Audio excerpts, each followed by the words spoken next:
Pada soal ini direaksikan HCN dan KOH. Maka tentukan berapa pH campurannya. Karena yang direaksikan di sini adalah HCN yang merupakan asam lemah dan basa kuat KOH, maka kita harus tentukan reaksinya. Sebelum kita buat reaksinya, kita tentukan dulu berapa mol HCN dan KOH yang bereaksi. Untuk HCN, molnya itu bisa dihitung menggunakan M dikali V. Molaritasnya 0,3 dikali volumenya kita ubah ke liter. 200 ml itu sama dengan 0,2 liter. Sehingga ini jadinya kali 0,2. Maka hasilnya 0,06 mol. Selanjutnya kita hitung mol KOH dengan cara yang sama. M dikali V. Molaritasnya 0,2 dan volumenya kita ubah ke liter, jadinya 0,3 liter. Jadi ini dikali 0,3 sehingga hasilnya 0,06 mol. Sekarang baru kita bisa buat reaksinya. HCN ditambah KOH, ini larutan ya, tambah KOH yang dalam juga larutan, maka hasilnya HCN ini berarti dia ion Cn-.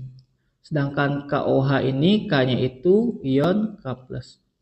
Dan ingat secara umum garam yang terbentuk itu nantinya kalau ada ion AX+ dengan ion By- berikatan, maka rumus kimia dari garam yang terbentuk, muatan Y ini jadi jumlah atom A, muatan A jadi jumlah atom B.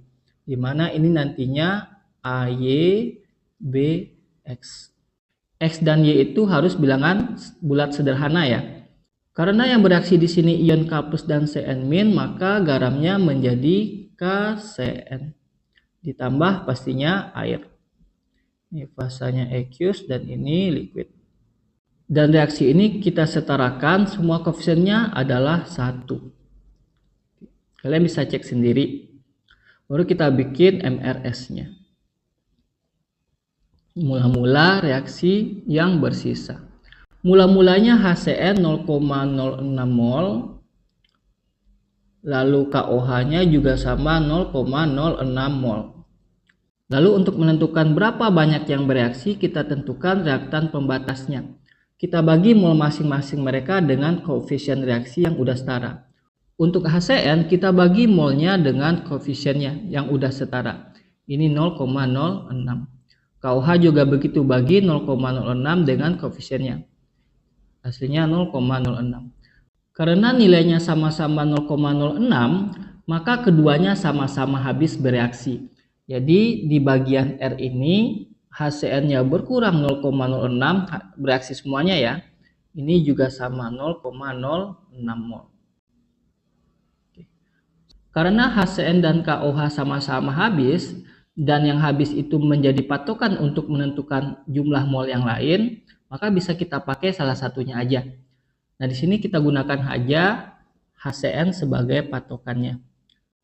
Karena HCN yang bereaksi 0,06 mol dan koefisiennya 1, maka KCN juga dihasilkan sebanyak 0,06 mol. H2O juga sama, koefisiennya 1, berarti dihasilkan sebanyak 0,06 mol.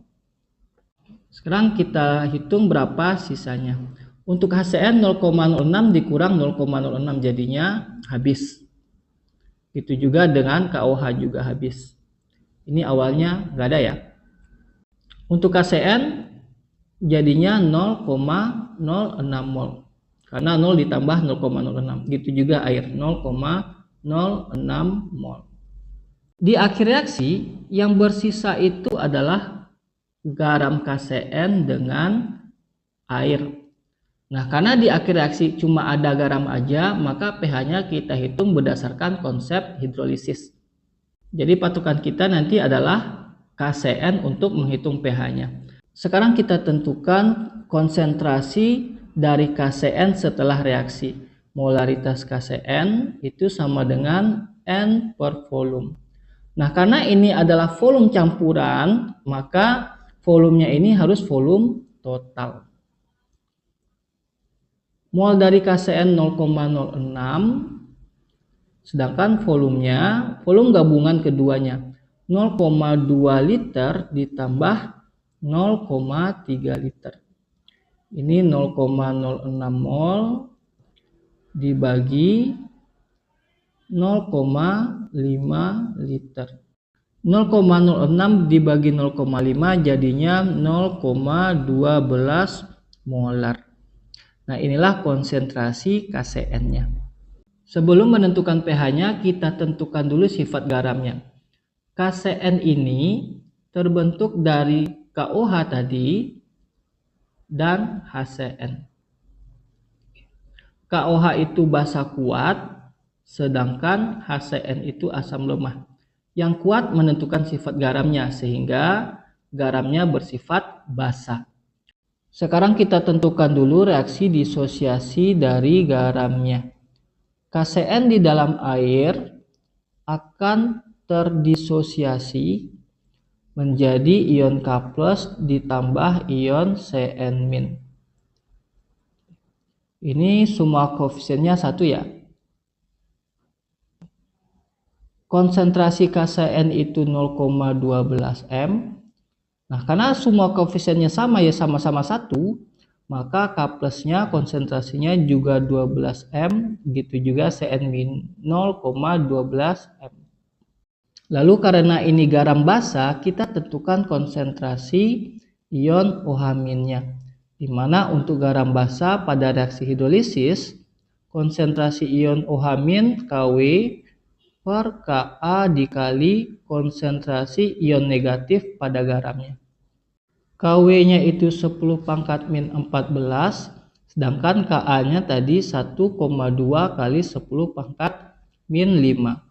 Konsentrasi ion negatifnya berarti konsentrasi ion Cn-, yaitu 0,12 m. Ini kalau kalian kalikan menjadi 10 pangkat min 10. Akarnya berarti pangkatnya dibagi 2.